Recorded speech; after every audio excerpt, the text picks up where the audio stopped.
का स्वरूप समझा रहा है वो आदमी आपको।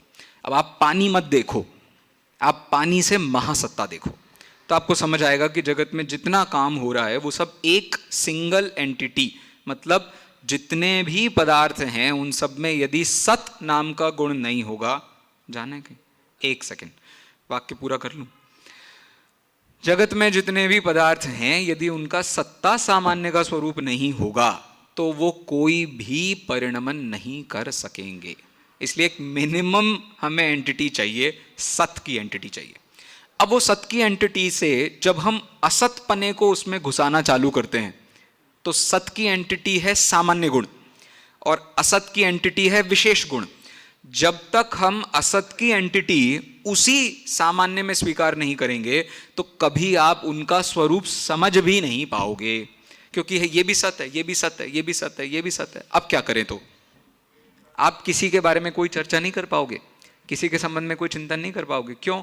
क्योंकि ये इससे किसी अपेक्षा से भिन्न भी है।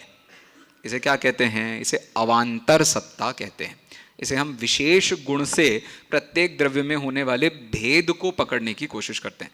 तो इस दृष्टि से उनमें ये जो चेंज है, तो अब पानी उसने क्या कहा था, तो उसका सेंटेंस, मेन जो फेमस सेंटेंस है वो ये है, उस व्यक्ति ने ये कहा था पूरी दुनिया पानी से बनी है। पानी से बनी है का मतलब पानी है उनका सत्ता सामान्य और उन सब में रहने वाली जितनी उस पानी की विशेषताएं हैं वो हैं पर्याय। समझ आ रही है आपको कहानी? अब बोलो क्या कह रहे हैं? क्या? यस, मैं अग्नि के लिए पानी समझाने के लिए सारी रामायण चालू है। धन्यवाद आपको भाई साहब वापस मुझे ट्रैक पर लाने के लिए। तो मैं पंच महाभूतों में पानी पर चिंतन आपको बता रहा था। तो अब जैसे अग्नि है, अग्नि का सारा स्वरूप, अग्नि तब तक ही टिक सकती है जब तक वायुमंडल में वायु, ऑक्सीजन, पानी होगा। वायुमंडल से आप पानी हटा दो, अग्नि अपना स्वरूप खत्म कर देगी। समझ में आ रही है आपको बात? यही पानी अग्नि के द्वारा भाप बन के उसी अग्नि का समर्थन करता है। तो अब जैसे जितना इंपॉर्टेंट अग्नि के लिए ईंधन है उतना ही इंपॉर्टेंट अग्नि के लिए पानी है। और इसीलिए जब पानी भड़काना पड़ता है तो क्या करना पड़ता है? उस पर ऐसे पानी छिड़कना पड़ता है। इसलिए क्या होता है, इसलिए ऐसा कहा जाता है खाना खाते समय आपको इतना सा पानी पीते रहना चाहिए। तो वो जो जठराग्नि आपके पेट में चालू हुई है ना, वो ऑटोमेटिकली भभकती रहेगी, वो थोड़ी भभकेगी, थोड़ी भभकेगी। और यदि आपने उसको मेंटेन नहीं किया तो पूरा खाना यदि आपने आधे पौन घंटे में खाया है तो आपका शरीर पानी छोड़ना चालू कर देगा। तो लोगों को पसीना आता है, बहता है। अब वो पसीना यदि बहा नहीं तो आसपास के लोगों को देख करके हमें ऐसा लगता है अरे यार क्या सोचेंगे लोग, कैसा पानी बह रहा है। तो अब नाक से भी आपका वो पानी बह रहा होता है और आप उस जगह को ब्लॉक कर देते हो। अब ब्लॉक कर देते हो तो इसी का नाम सर्दी होता है। मेरे कहने का इतना सा मतलब था, ये छोटी छोटी शांति, मैंने किसी से कोई ओपिनियन नहीं मांगे हैं। जब मांगूंगा किताब छप जाएगी तो अभिमत में लिख देना, वो होगा ना नहीं फरवरी मार्च में तुम्हारा कार्यक्रम, तब अभिमत दे देना, अभी नहीं चाहिए मुझे, ठीक है? शांति कहने का मतलब मेरा इतना सा था, जब मैं आपको पढ़ाऊं तो उतनी देर शांति चाहिए मुझे। बाद में आप फिर इधर उधर जो भी आपको करना है आप कर लो, बस 2 मिनट 5 मिनट मुझे समय चाहिए, आप उत्तर दे दो। कहने का मतलब मेरा इतना था, वस्तु स्वरूप के संपादन के लिए आपको उसमें नित्यता और अनित्यता दोनों को बराबर स्वीकार करना पड़ेगा। तो अब कोई भी एक आदमी है जो इनमें कोई हठाग्रह करेगा तो उसका वस्तु स्वरूप ठीक नहीं है, ये समझाने के लिए पूरा का पूरा ग्रंथ लिखा गया है।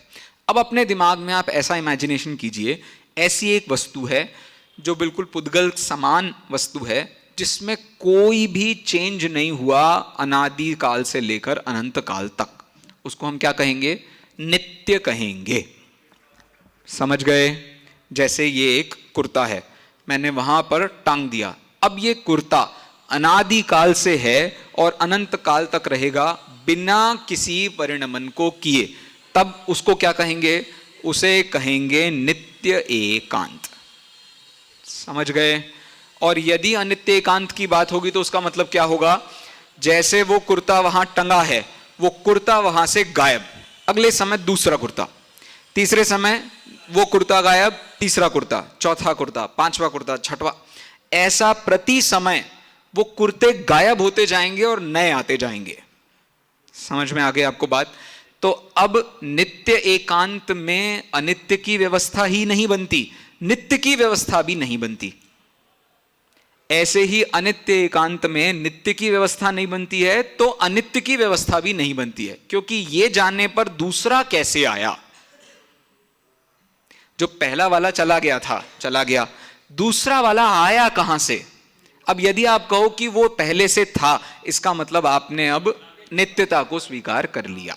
समझ गए? तो बदलाव ही हमें सिद्ध नहीं हुआ तो फिर बात नहीं बनी। ऐसी नित्य एकांत में समझो, एक चीज पहले भी थी, अब भी है, कल भी रहेगी, नरसों भी रहेगी। अब ये जो चीज का प्रति समय बदलाव नहीं हो रहा है, वो चीज हमेशा जैसी की वैसी बनी हुई है, तो वो वैसी ही है, ये बात हम कैसे कहेंगे? क्योंकि बिना परिणमन के यही समझ में नहीं आता कि कोई इस दुनिया में चीज है कि हमारी कल्पना में है। ये सेम कारिका आने वाली है 39 नंबर की। तो कहने का मेरा मतलब इतना सा था, ये पूरी की पूरी व्यवस्था आपके समझ में आना जरूरी है। यदि ये नहीं समझ में आई तो दिक्कत हो जाएगी। अब यदि आप नित्य और अनित्य को मिलाकर के एक वस्तु व्यवस्था बनाते हैं, उस व्यवस्था को बताने वाले व्यक्ति का नाम क्या है? अरहंत भगवान। अरे नित्य और अनित्य के अनेकांत को बताने वाले कौन हैं? भगवान महावीर। अब वो तो भले ही वो प्रश्न पूछ रहे हो, लेकिन हैं तो भगवान महावीर ही। तो ये भगवान महावीर ने जितनी भी व्यवस्था हमें दी है, इस कारण उन्हें क्या कहा जाता है? हितोपदेशी। और हितोपदेशी के लिए बताओ, मोक्ष तत्वार्थ सूत्र के मंगलाचरण में कौन सा शब्द दिया है? नेता। और नेता शब्द का पर्यायवाची क्या होता है? न से ही। नेता शब्द का पर्यायवाची न से ही बताना है। वाह, वहां कौन सा प्रत्यय लगा है तुमने? कौन सा प्रत्यय? नायक। अब आओ 40वें नंबर की कारिका पर, वहां आपको एक नायक शब्द मिलेगा। वहां से अपन बात प्रारंभ करते हैं। संदेश भैया कुछ कह रहे हैं, बोलो।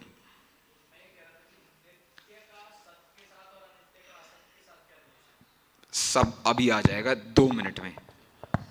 कारिका नंबर 39, कारिका नंबर 39 अभी आ जाएगा, कर रहे हैं। चलो, नहीं वो उसके लिए था, अपन तो 40 पढ़ रहे हैं। देखो, पुण्य पाप क्रिया न स्यात्, पुण्य पाप क्रिया न स्यात्, प्रेत्य भावः फलं कुतः, प्रेत्य भावः फलं कुतः, बंध मोक्षौ च तेषां न, बंध मोक्षौ च तेषां न, येषां त्वं नासि नायकः, येषां त्वं नासि नायकः। सरल है ये तो, बिल्कुल ही सरल कारिका लिखी है। नीचे से शुरू करो। ये अच्छा चलो, इसकी वो बताओ, क्या पूछते हैं अपन? क्रिया बताओ, बताओ क्रिया क्या है? 80। 80 का मतलब क्या होता है? ये कौन सा पद है भैया? लोट लकार में मध्यम पुरुष का एक वचन। तुम हो। तुम लोगों को गाने तो सारे याद रहते हैं। तुम हो, तुम ही हो, ये क्या है? ये यहां लिखा है, त्वम 80। तुम हो।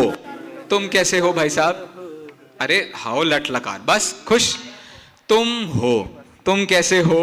तुम नायक हो। लेकिन तुम किसके नायक हो? हमारे नायक हो। तुम किसके नायक नहीं हो? किसी और के नायक नहीं हो। ये शाम जिनके तुम नायक नहीं हो। तो जिनके तुम नायक नहीं हो मतलब हे अरहंत भगवान। तो अब देखो ना आप, ये टोन कैसी है? तुम नायक नहीं हो, तो कौन किससे कह रहा होगा? समंत भद्राचार्य कह रहे हैं भगवान महावीर स्वामी से। तो भगवान महावीर ने कुछ पूछा होगा तभी तो वो जवाब दे रहे हैं। भगवान महावीर ने क्या पूछा? तुम मुझे महान क्यों मानते हो? उसका क्या जवाब है? क्योंकि जो लोग आपको नायक नहीं मानते हैं उनके यहां पुण्य पाप की क्रिया का भविष्य काल का और बंध मोक्ष का कोई स्वरूप नहीं है। ख्याल में आगे कार्य का कुछ भी नहीं है, बहुत ही सरल है। तो पुण्य पाप को क्या बता रहे हैं? क्रिया। भविष्य काल को क्या बता रहे हैं? प्रेत्य भाव, तो फल, फल बता रहे हैं उसको। और बंध मोक्ष को क्या बता रहे हैं? व्यवस्था। तो बंध मोक्ष की जो व्यवस्था है, भविष्य काल का जो फल है और पुण्य पाप की जो क्रिया है, ये कभी भी स्थापित नहीं होती है। किनके यहाँ? जिनके यहाँ भगवान आप नायक है ना। कितनी बढ़िया सरल सी कारिका है, पढ़ लो सब मिलकर के एक बार। एक सेकंड, एक सेकंड, एक सेकंड। जो आपको नायक नहीं मानते हैं उनके में ऐसा नहीं होता। हाँ पढ़िए। पुण्य पाप क्रिया न स्यात् प्रीत्य भावः फलं कुतः बंध मोक्षौ च तेषां न येषां त्वं नासि नायकः। थोड़ा सा मैं संस्कृत का काम करा रहा हूं, जो आपको ऑलमोस्ट हर कारिका के साथ स्वयं करना चाहिए। वो कौन सा काम है? अन्वय लगाने का। यहाँ आपको सीधे सीधे वाक्य बना करके दो शब्द दे दिए हैं, एक है येषाम और दूसरा है तेषाम। अब जरा मुझे इसका अन्वय लगा करके बताओ, कौन बताएगा इस पूरी कारिका का अन्वय? अन्वय बताना है। अन्य नहीं, हाथ ही उठाना है अभी, और अभी मन में कर लो, हाथ उठा लो बस, यदि बन गया हो वाक्य तो। नहीं, वो जो येषाम है वो ही तेषाम है, मतलब एकांतवादी। सही है, क्या बात है, आते ही छक्का, बहुत बढ़िया। चलो 1 2 3 4, बाकी लड़के क्या लिख के आएंगे पेपरों में?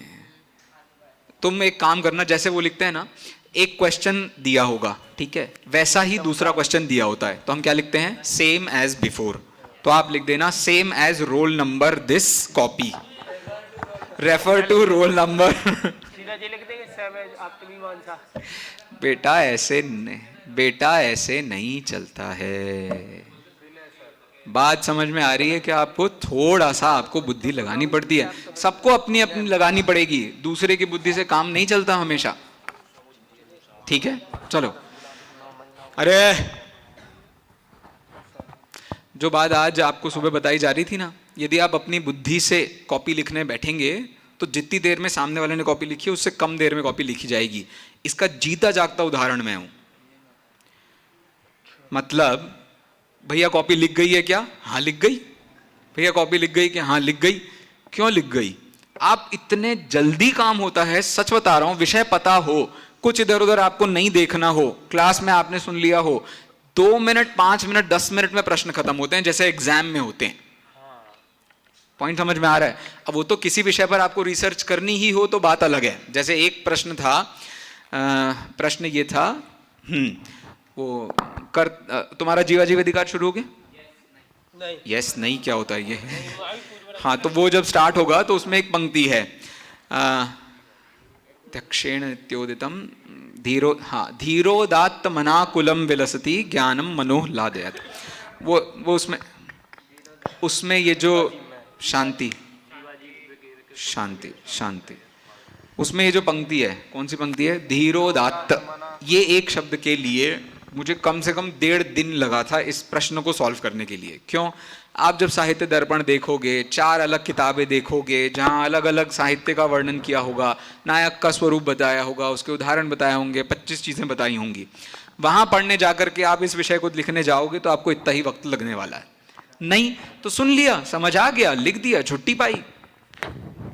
समझ आ रहा है? अब यदि आप सामने वाले का कॉपी करोगे तो पहले आपको 1 सेकंड में उसकी वो लाइन पढ़नी पड़ेगी, फिर 1 सेकंड में आप अपनी लाइन लिखोगे, तो आपका डबल ही टाइम जा रहा है। तो आप सरल काम क्यों नहीं करते? कठिन काम करने की आदत है हमें, तो हमें तो बड़ा काम करना है, बड़ा भारी काम करना पड़ता है। चलो, और समझते हैं वो सरल होता है। फाइन, मुझे कितना बताना था? यस, अब तो बहुत समय मिल गया सबको, तो अन्वय बताओ, कौन बताएगा? बोलो अन्वय। माइक दे दो भैया। मैं तो सिर्फ टाइम पास कर रहा था, आपको थोड़ा समय मिल जाए अन्वय बनाने के लिए। येषां त्वं नायकः न असि तेषां पुण्यपापक्रिया न स्यात् प्रेत्यभावः फलं कुतः बन्धमोक्षौ न बन्धमोक्षौ च न।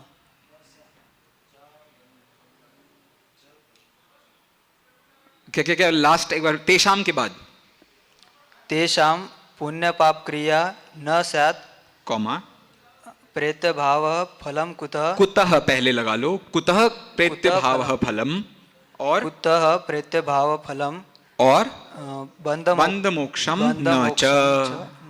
क्या बात है, हो गया। तो ये तीन सब सेंटेंसेस हैं। तीन सब सेंटेंसेस कौन कौन से हैं? पुण्य पाप की क्रिया नहीं होगी, क्या नहीं होगा? कैसे प्रेत्य भाव का फल होगा, और तीसरा क्या होगा? बंध मोक्ष की व्यवस्था नहीं होगी। इस दृष्टि से ये तीन सब सेंटेंसेस सेंटेंस के सेकंड पार्ट में होंगे। ठीक है, हो गई 40वीं कारिका खत्म।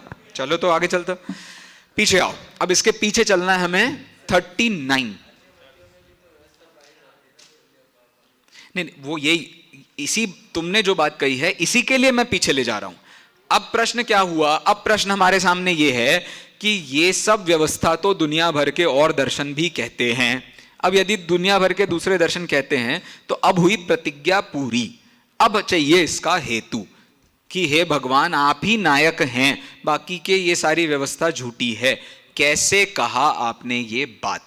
इसके लिए हम जा रहे हैं 39 नंबर की कारिका के पास। देखिए, यदि सत्सर्वथा कार्यम पुंवन्नोत्पत्तुमर्हति परिणाम प्रक्लिप्तिश्च नित्यत्वैकांत बाधिनी। अब भैया ने एक प्रश्न पूछा था कि भैया बार बार ये नित्य की जब भी सिद्धि और खंडन हो रहा है तो सत असत को याद किया जा रहा है। तो आप इतना समझ लीजिए, यहां एक इंपॉर्टेंट वर्ड आप मिस कर रहे हैं, जो वर्ड है कार्य। कार्य का सदा होना, इसको कहेंगे हम नित्य, और कार्य का सदा न होना, इसे हम कहेंगे अनित्य। तो इसीलिए विक्रिया क्या है? विक्रिया मतलब कार्य का सतत होते रहना, मतलब असत, मतलब परिणमन होते रहना, हमेशा बने नहीं रहना। तो पहली ये तो कहानी क्या है? कहानी ऐसी है कि जब भी हम सतसत की चर्चा कर चुके होंगे तो बाकी के सारे भंगों में सतसत तो होगा ही, लेकिन उसके साथ एक और चीज होगी। समझे आप? जैसे सतसत हो गया मतलब है और नहीं है, दो चीजें हो गई। अब जब हम अगले भंग पर गए थे, जैसे भेदा भेद में, तो भेद है, भेद नहीं है, दो भंग बन गए कि नहीं बन गए? तो भेद है को क्या कहेंगे? भेद एकांत। और भेद नहीं है को क्या कहेंगे? अभेद एकांत। इस दृष्टि से पिछली वाली कारिका की बात हुई थी। अब क्या मुद्दा है? नित्य। तो नित्य है और अनित्य नहीं है।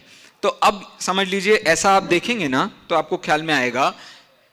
देखो, आपको एक बढ़िया सा वो दिखाता हूं। क्या है?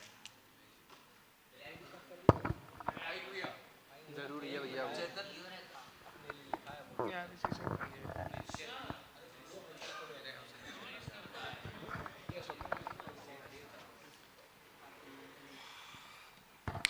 मैं यहां लिख रहा हूं, मतलब मैं फोकस चाहता हूं। और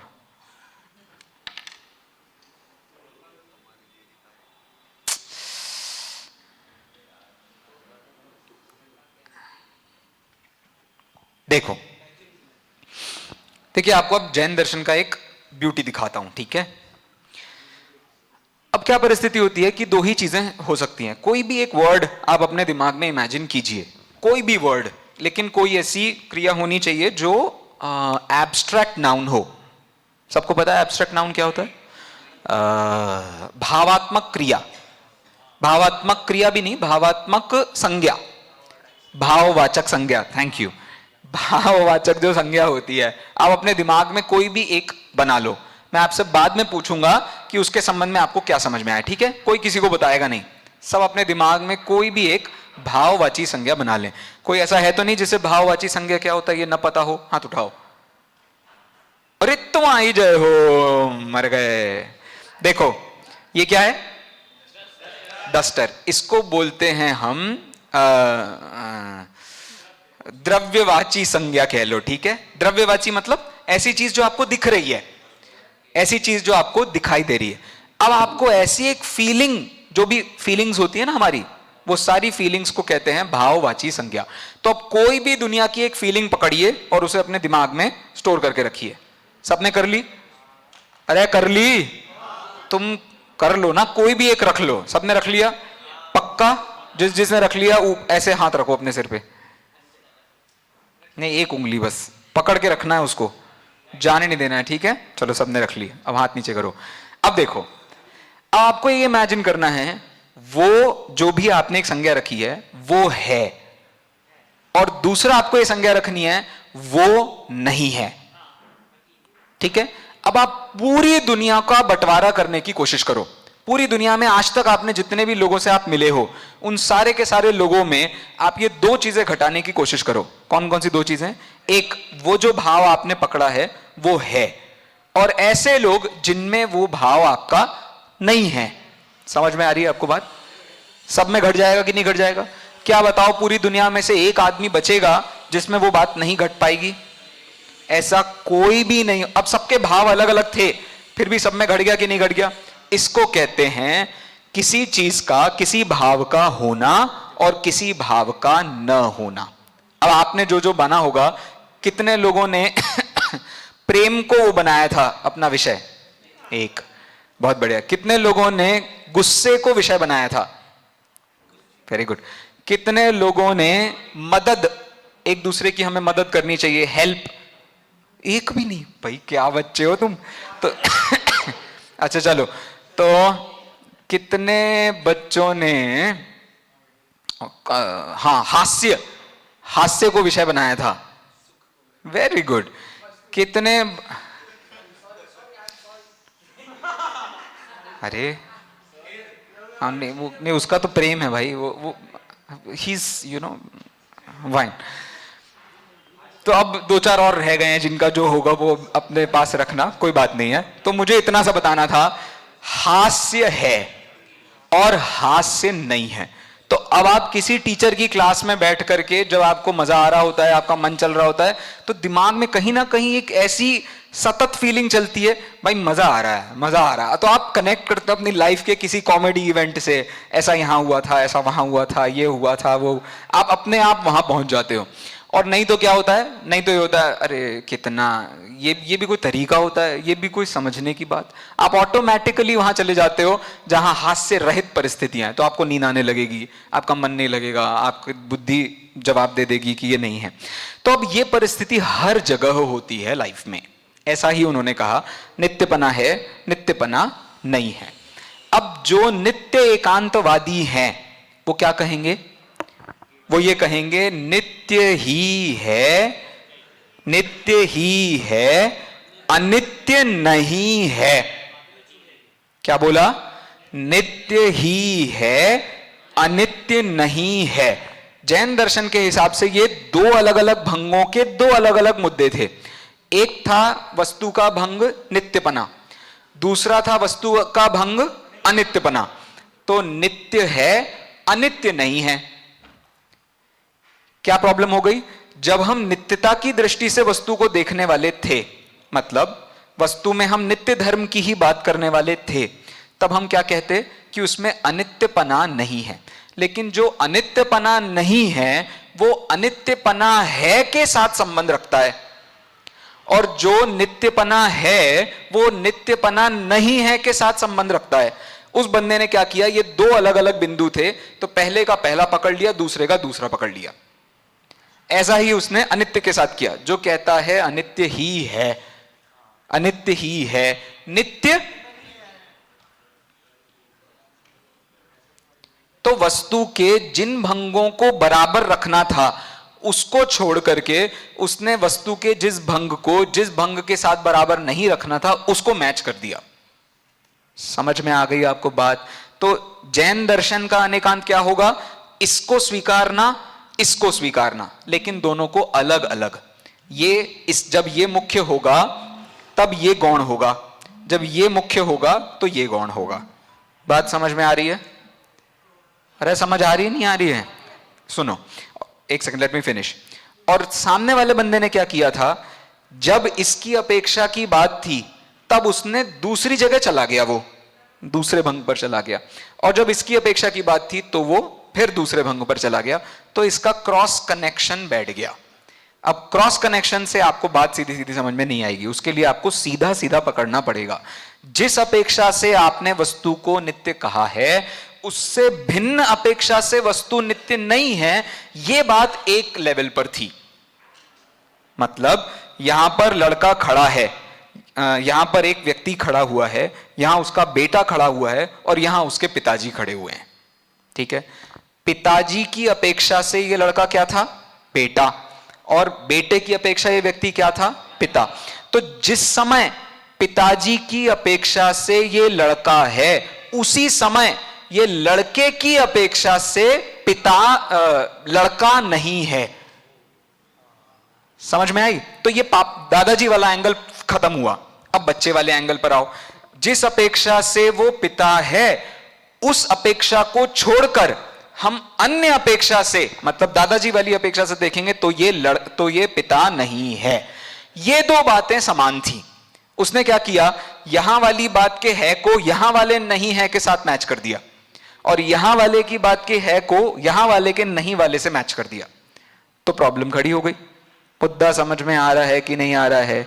जो बात एक लेवल पर थी उसे छोड़ करके आप दूसरे लेवल की बात को आपने उसमें घुसा दिया। इसका नाम है एकांत। समझ गए? और जहां पर सेम लेवल की बात थी, उन दोनों लेवल की बातों को एक साथ स्वीकार करना था अनेकांत। ये बहुत बड़ा एजेंडा है, मतलब बहुत ज्यादा इंपॉर्टेंट अवेलेबल एजेंडा है। ये यदि आपको समझ नहीं आया तो आप समझ लो आपको ये नहीं समझ में आएगा कि पुष्प को पुष्प क्यों कहते हैं। आज सही नाम बोला है, देखो मैंने। सर्वज्ञ को सर्वज्ञ कहते हैं, सौरभ को सौरभ कहते हैं। ये सब सिचुएशन कैसे तैयार होगी? ये ऐसे ही तैयार होगी जैसा रिश्ता पुष्प का, कौन बैठा है बगल में? अरे इधर, दिव्यांश के। जैसा रिश्ता पुष्प का दिव्यांश के साथ है, वैसा रिश्ता पुष्प का ही किसके साथ नहीं है? अब रिश्ते की दृष्टि से समानता की बात हो रही है, तो रिश्ता है, रिश्ता नहीं है। तो जिसकी अपेक्षा से रिश्ता था उसे छोड़ के आपने दूसरे की अपेक्षा को मुख्य किया, उसके साथ वैसा रिश्ता नहीं था। यह बात उसी समय थी जिस समय एक के साथ रिश्ता था। अब जिसके साथ रिश्ता नहीं था वो मुख्य हो गया, तो अब जिसके साथ रिश्ता है वो इसका अपर पक्ष बन गया, और उसके कारण से वैसा रिश्ता नहीं है ये कहा जाता है। बात समझ में आ रही है? तो ये समझे बिना आपको कॉमनली दुनिया में इतना सा समझ नहीं आएगा कि सामने वाले के साथ हम किस तरीके का बर्ताव करें। आप ये विषय कब पढ़ रहे हो? क्या उम्र है आप लोगों की अभी? 18 से 20 के बीच कोई उम्र होगी आपकी। अरे भाई मैं भी पढ़ रहा हूं, मेरी भी उम्र उसमें जोड़ लेना। शांति, क्या पूरे टाइम बकवास करवा लो बस। रियली तो कहने का मतलब इतना सा था मेरा, ये बात अगर आपको दूसरी तीसरी कक्षा में पढ़ा दी गई होती तो बताओ दुनिया में आपको कितनी सारी चीजों के पीछे झगड़ा खत्म हो जाता। भाई साहब, जैसा ये मेरा फ्रेंड है वैसा ये उसका फ्रेंड नहीं है, ये बात आपको समझ में आ गई होती तो बताओ कितनी ज्यादा आसान था आपका बचपन बीतना। हम नहीं तो कितना लड़े हैं, कितना झगड़े हैं, कितने परेशान हुए इन छोटी छोटी चीजों के लिए। भाई मेरे साथ तो क्यों नहीं घूमता, उसके साथ तो बहुत घूमता है। भाई नहीं है ना बॉन्डिंग वैसी। ये बात आपको समझ में आ गई होती तो कितना आसान होता।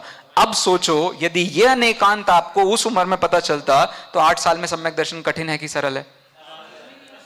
पॉइंट समझ में आया आपको? आता है, सबको समझ आता है, लेकिन वो ग्रेजुअली समझ आता है। तो अब ये बात अब समझ में आ रही है, तो अब दिक्कत ये है समझ में तो आ रही है, लेकिन अब उसका प्रैक्टिकल करने के लिए इच्छाएं बीच में खड़ी हो जाती हैं। भैया ये पढ़ तो लिया क्लास में, अब इसका प्रैक्टिकल कैसे करें? प्रैक्टिकल नहीं कर सकते। क्यों नहीं कर सकते? भूख लगी है, घूमना है, खेलना है, 10 लोग हैं, परिस्थिति है, दूसरा कोर्स है, तीसरा कोर्स, कहां से करें प्रैक्टिकल? क्योंकि अब हम बाकी चीजों को प्रधानता दे देते हैं और ये जो मूलभूत तत्व ज्ञान है इसे भूल जाते हैं, ठीक है? और नहीं तो इसे अन्य विषयों की तरह एक विषय मानकर याद कर लेते हैं। तो क्या नहीं होता? सम्यक दर्शन नहीं होता। यही काम हमने अनादिकाल से किया है कि नहीं किया है? किया है। कहां से चालू की थी कहानी हमने? स्पॉन्टेनियस और ग्रेजुअल चेंज से, और अब हम आए हैं 8 साल की उम्र में सम्यक दर्शन की कहानी पर। कहने का मतलब मेरा इतना सा है, ये सारे के सारे विषय एक दूसरे के साथ बहुत गहरे चिपके हुए हैं। यदि आप इस दृष्टि से इस विषय को नहीं पढ़ेंगे तो आपको ये नहीं समझ में आएगा कि इसकी इंपॉर्टेंस इतनी क्यों है। एक किसी विद्यार्थी ने 2-3 दिन पहले मुझसे पूछा था कि ये क्यों नहीं होता सम्यक दर्शन, या क्यों नहीं हमको ये फीलिंग आती कि भैया ये मेरा ही है, मेरे ही बारे में बात हो रही है। उसका साधारण सा रीजन इतना सा है। ख्याल में आ गई कहानी? तो ये सारा का सारा जितना, 1 मिनट, तुमसे पूछा किसी ने? चैन नहीं है ना बिल्कुल? अरे तो फिर वही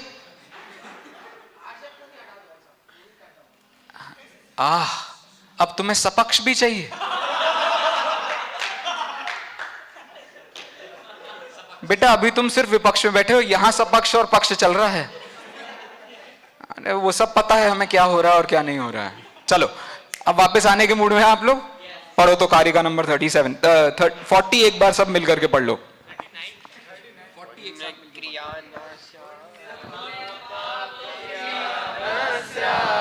प्रीत्यभावः फलं कुतः बन्धे मोक्षौ च तेषां न येषां त्वं नासि नायकः।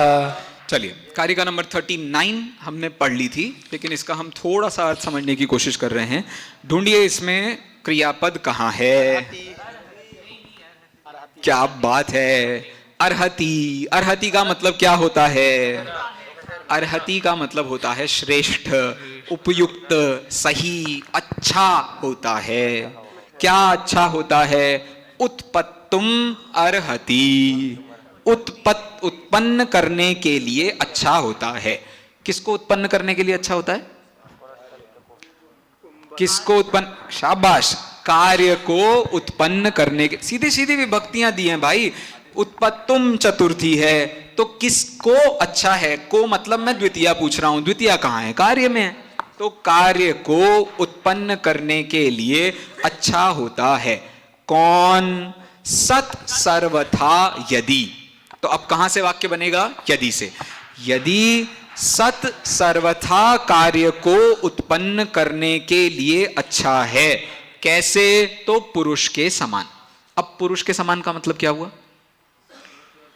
यस तो अब पुरुष का मतलब पुरुष पुरुष नहीं है, यहां पुरुष का मतलब ऐसी मान्यता, सांख्यों की ऐसी मान्यता जो पुरुष को ऐसा स्वीकार करती है। कैसा स्वीकार करती है? कि पुरुष कभी भी कोई चेंज नहीं करता है। अब प्रश्न ये खड़ा होता है, वो मतलब इतना कमाल का मुद्दा है, प्रश्न ये खड़ा होता है वो भोगता कैसे यदि करता नहीं है तो? बहुत बात समझ में आ रही है आपको? सांख्य क्या मानते हैं कि पुरुष जो होता है वो करता नहीं है, वो जगत में कुछ भी नहीं करता, पड़ा रहता है, उसको कुछ नहीं करना पड़ता है। इसका मतलब उन्होंने क्या स्वीकार किया? पुरुष पड़ा रहता है मतलब नित्य बना रहता है, उसमें कोई भी परिणमन नहीं होता है। अब प्रश्न ये है, यदि वो नित्य बना रहता है तो वो भोगता कैसे है? भोगने के लिए तो आपको हमेशा नवीन होना पड़ेगा ना भाई साहब। जो आपने भोग लिया उतनी चीज आप में बढ़ गई कि नहीं बढ़ गई? बढ़ गई। फिर आपने कुछ और भोग लिया, उतनी चीज आप में बढ़ गई कि नहीं बढ़ गई? बढ़ गई। तुमने खाना खाया था कमरख, तो ऑटोमेटिकली तुम्हारे बॉडी में विटामिन सी बढ़ेगा कि नहीं बढ़ेगा? बढ़ेगा। तुमने खाई थी धूप, तो तुम्हारी बॉडी में विटामिन डी बढ़ेगा कि नहीं बढ़ेगा? बढ़ेगा। तो ये भोक्तापना तो स्वीकार करते हैं लेकिन कर्तापना स्वीकार नहीं करते हैं। तो कमरे पर पड़े पड़े बिना धूप खाए विटामिन डी का भोक्ता हो सकता है क्या पुरुष?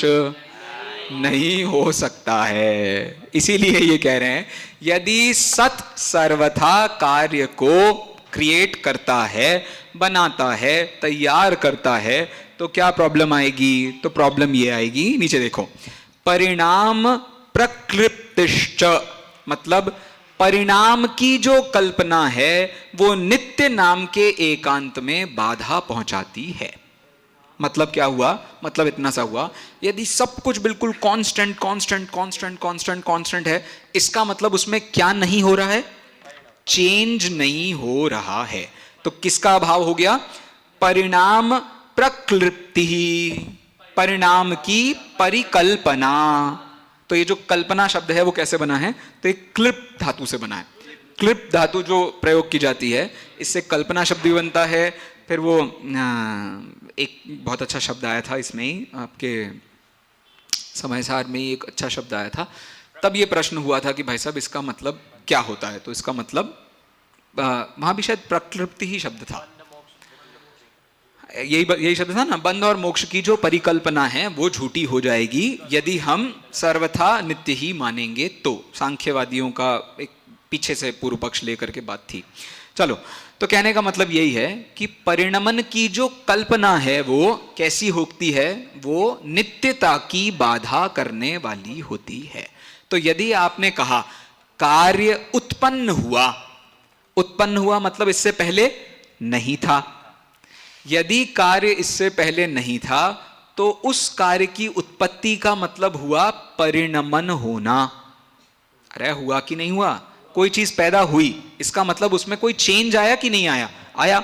अब यदि चेंज हो रहा है तो बताओ, तुमने जो नित्य माना था वो बात सही है कि गलत है? वो बात गलत है। इसीलिए यदि आपने सर्वथा नित्य मान लिया है, उसके बाद भी आप कह रहे हो कार्य होता है, मतलब बंध होता है, मोक्ष होता है, भविष्य होता है, पुण्य पाप की क्रिया होती है, ये सब आपने स्वीकार करा है। किसके साथ? नित्यता नाम के एकांत के साथ। तो ये सारी बातें आपकी नित्यता का ही खंडन कर रही हैं। अब समझ में आया नीचे वाले से ऊपर वाला हेतु कैसे बन गया? तो नीचे वाली बात क्या थी? प्रतिज्ञा। हे भगवान, जिनके नायक आप नहीं हैं, उनके यहां ये सब नहीं होता। अब क्यों नहीं होता है उसके लिए हेतु दिया। क्या हेतु दिया? क्योंकि वे सारे के सारे नित्यता नाम के एकांत को मानते हैं। अब नित्यता को मानने में दिक्कत नहीं थी, नित्यता के साथ परिणमन को भी मान रहे हैं क्योंकि कार्य को मानते हैं।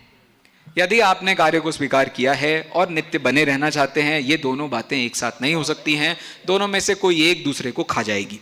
तो यदि आपने नित्यता को माना तो क्या परिस्थिति होगी? आप कार्य के विरोधी होने से भगवान के द्वारा बताई गई व्याख्या से बाहर होंगे। और यदि आप नित्यता को नहीं मानते हैं, कार्य की उत्पत्ति को ही स्वीकार करते हैं, तो वो आपके दर्शन को खा जाएगी। समझ गए? कार्य को मानोगे तो नित्यता को खा जाएगी, नित्यता को मानोगे तो भगवान की कल्पना से बाहर होगे क्योंकि कार्य के साथ उसका विरोध होगा। हो गई दोनों कार्य का खत्म। चलो, अब आ जाओ कारिका नंबर 38। उससे पहले 39 को एक बार पढ़ लीजिए।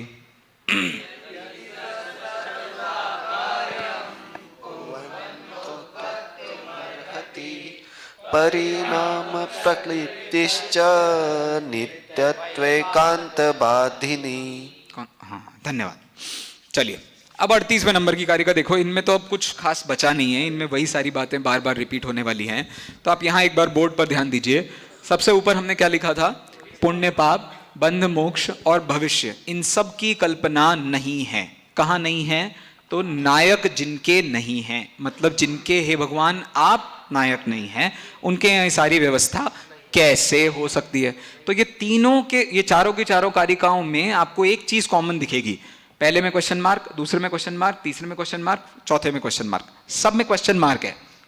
तो क्वेश्चन मार्क से वो ये नहीं बता रहे कि जैनों में क्या कहा जाता है, वो सिर्फ ये बता रहे हैं तुम्हारी ही मान्यता में क्या क्या दोष खड़े होंगे। तो वो सामने वाले से प्रश्न ही प्रश्न पूछ रहे हैं।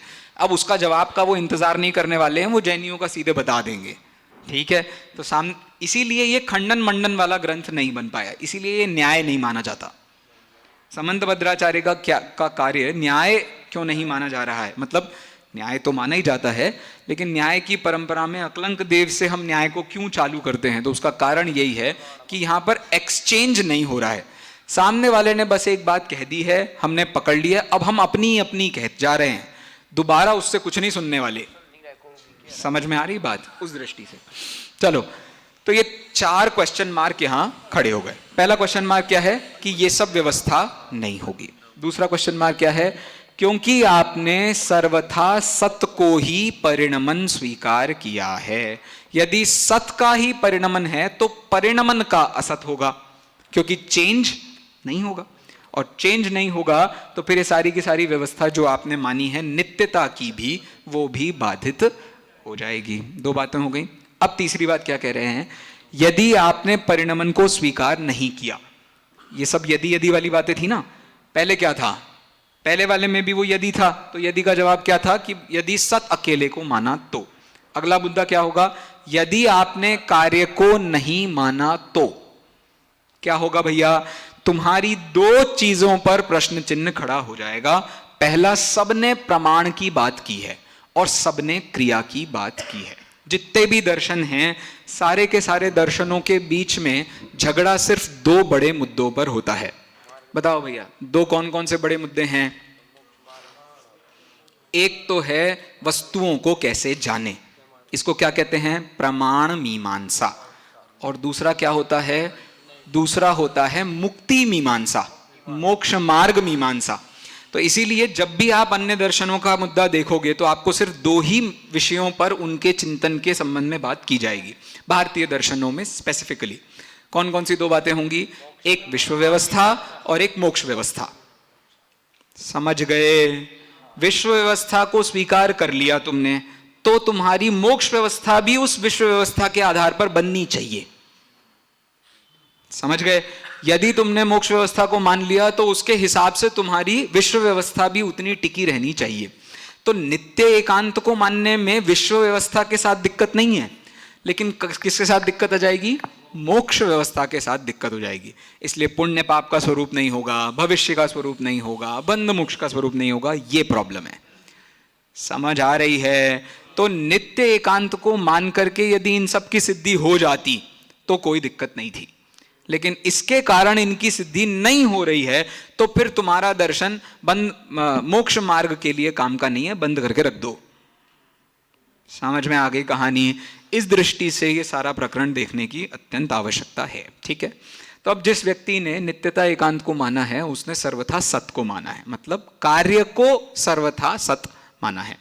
यदि कार्य सर्वथा सत होगा तो तुम्हारी प्रमाण का स्वरूप नहीं बनेगा, और प्रमाण का फल क्या होता है भाई साहब, हान उपादान उपेक्षा। इसको एक शब्द में बोलना हो तो क्या कहेंगे हम, इसको कहते हैं कारक। मतलब आप जब भी कोई वाक्य बनाते हैं तो वाक्यों में कारक होते हैं कि नहीं होते हैं? होते हैं। बिना कारकों के कोई वाक्य का स्वरूप बनता है? नहीं बनता। यदि आपने एक कारक बनाए हैं, इसका मतलब आपने क्या स्वीकार किया है, कुछ चाहिए, कुछ नहीं चाहिए। तो अब ये जो वाक्य सारे के सारे आपके बन रहे हैं, जिनमें आपको या तो कर्ता होगा या क्रिया होगा या करण होगा, ये सब के सब क्या काम करेंगे, तो ये या तो हान का काम करेंगे या उपादान का काम करेंगे या उपेक्षा का काम करेंगे। समझ गए? तो कारकों के द्वारा हानोपादान उपेक्षा की बात की और प्रमाण के द्वारा ज्ञान की बात की। तो आपको कोई बात समझ में नहीं आई तो उसका आप हान उपादान उपेक्षा रूप कार्य कैसे करेंगे? समझ गए? अब हान उपादान उपेक्षा रूप कार्य नहीं होना, तो कार्य के होने को क्या कहते थे, जो कार्य के करने में मदद करते हैं उन्हें क्या कहते हैं, कारक। समझ गए? इसीलिए यदि प्रमाण नहीं बना तो प्रमाण का फल भी नहीं बनेगा। तो यहां ये जो कारक शब्द का इस्तेमाल किया है वो किसको बताने के लिए किया है, प्रमाण के फल के लिए। ये बात कहां लिखी है, तो वो लिखी है 37, जहां से अपनी बात हमें चालू करनी थी। वहां अंत में लिखा है क्व प्रमाणम क्व तत्फलम। बात सबको ख्याल में आ गई? इस सारा का सारा जत्था कितना क्लोजली इंटरलिंक्ड है वो आपको समझना आवश्यक है। चलो 38वें नंबर की कारिका पढ़ते हैं। प्रमाणकार कैर्व्यक्तम व्यक्तम चेदिंद्रियार्थवत् व्यक्तं चेदिन्द्रियार्थवत् ते च नित्ये विकार्यं किम ते च नित्ये विकार्यं किम साधोस्ते शासनात् बहिः। साधोस्ते शासनात् बहिः। हे साधु, क्या शब्द यूज कर रहे हैं भगवान महावीर के लिए? ये भी ध्यान आपको रखना चाहिए। इसलिए जब भी आपको कोई एक शब्द मिले तो इसका वो अर्थ जो आपके मन में आ रहा है वो नहीं लगाना, जो रेफरेंस से लग रहा होगा वो लगाना, नहीं तो दिक्कत हो जाएगी। अब रेफरेंस से लग रहा हो लेकिन तुम्हें शब्द का कॉमन अर्थ भी नहीं पता हो तो अर्थ लगा लोगे क्या? तो इसीलिए वो जो नई मीमांसकों के दो दर्शन हैं, अन्विताभिधानवाद और अभिधान्वयवाद, इन दोनों की आवश्यकता वहीं पड़ती है सामान्य विशेष से। जाने दो, क्या समझ में आएगा। अभी क्या कह रहे हैं? साधो हो। ओए, साधो हो मतलब क्या हुआ? सबसे बड़े साधु कौन है? परम गुरु बरसत ज्ञान। ये क्या बता रहे हैं? साधु। सबसे बड़े साधु कौन है? तो अरहंत देव को सबसे बड़ा साधु कहा जाता है। समझ में आ गई कहानी? तो यहां साधु कहकर के क्या कह रहे हैं?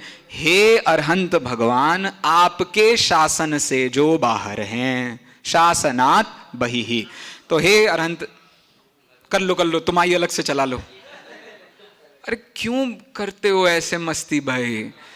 तो हे अरहंत भगवान, आपके शासन से जितने भी बाहर हैं उनके यहाँ किम विकार्यम, उनके यहाँ कौन सा कार्य हो सकता है, कौन सा विशेष कार्य हो सकता है? भाई साहब, उनके यहाँ कोई कार्य नहीं हो सकता है। क्यों नहीं हो सकता है?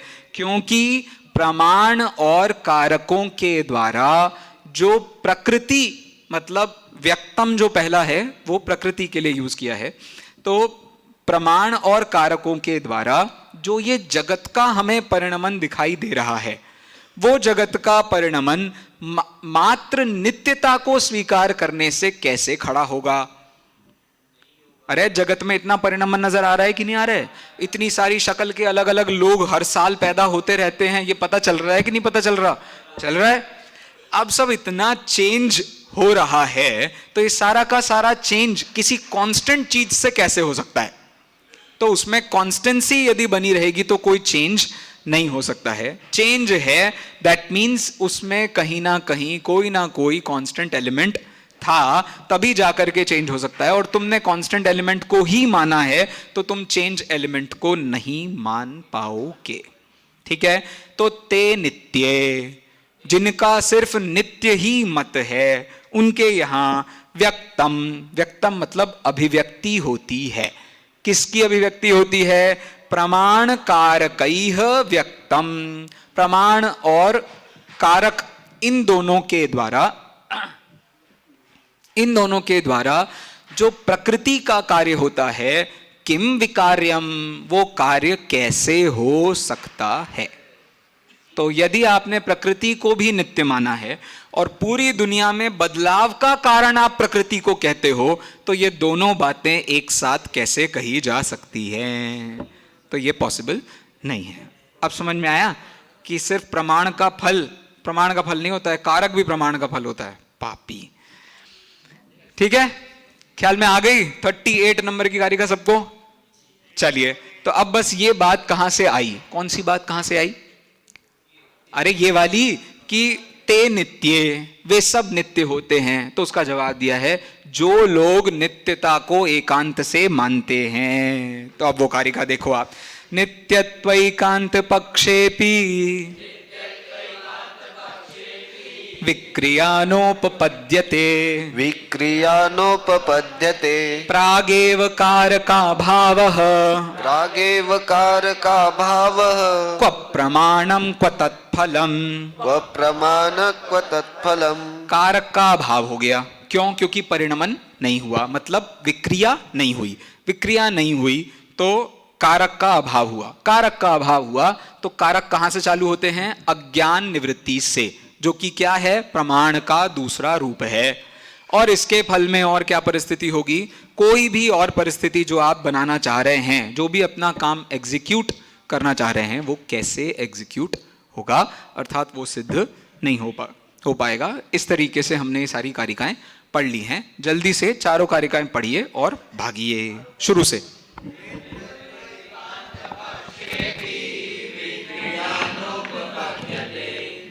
प्रागेव कारका भावः, क्व प्रमाणं क्व तत्फलम्। प्रमाण चेदिन्द्रियार्थवत् ते च नित्ये विकार्यं किं साधोस्ते शासनाद्वहि यदि सत्सर्वथा कार्यं पुंवन्नोत्पत्तुमर्हति परिणाम प्रक्लिप्तश्च नित्यवैकान्तवादिनी पुण्यपापक्रियानाश्वयात् प्रेत्यभावः फलं कुतः वन्दमोक्षौ च तेषां न येषां त्वं नासि नायकः। बोले महावीर भगवान की।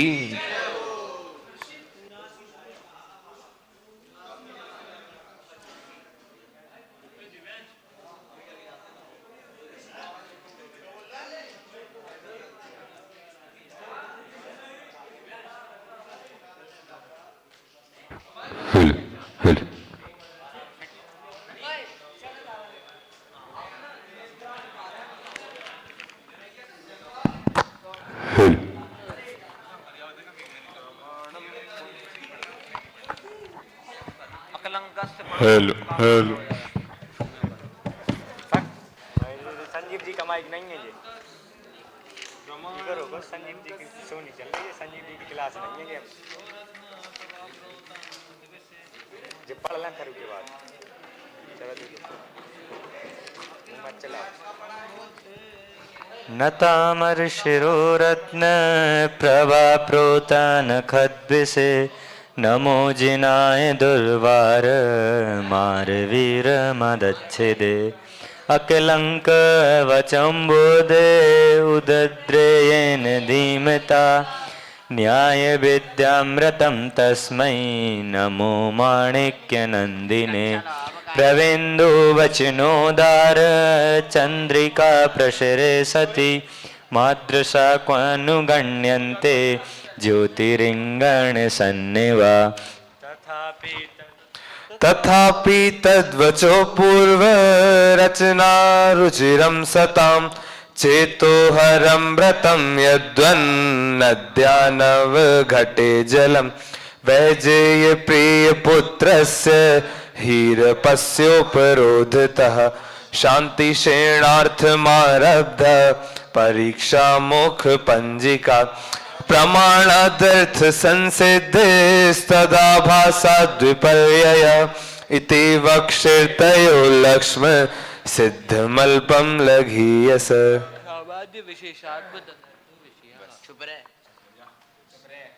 ये कौन सी बात? यही तो प्यार है भाई साहब, ऐसी शुरू नहीं होती।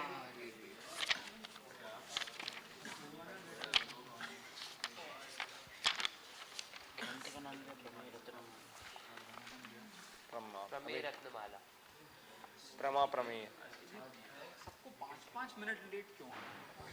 कौन आया 5? ये मानस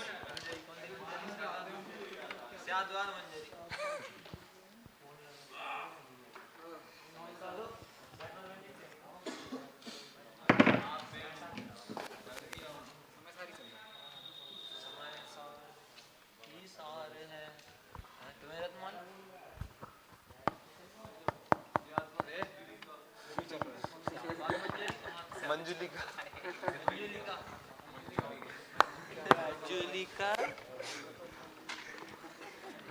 भाई साहब ने भी देखी।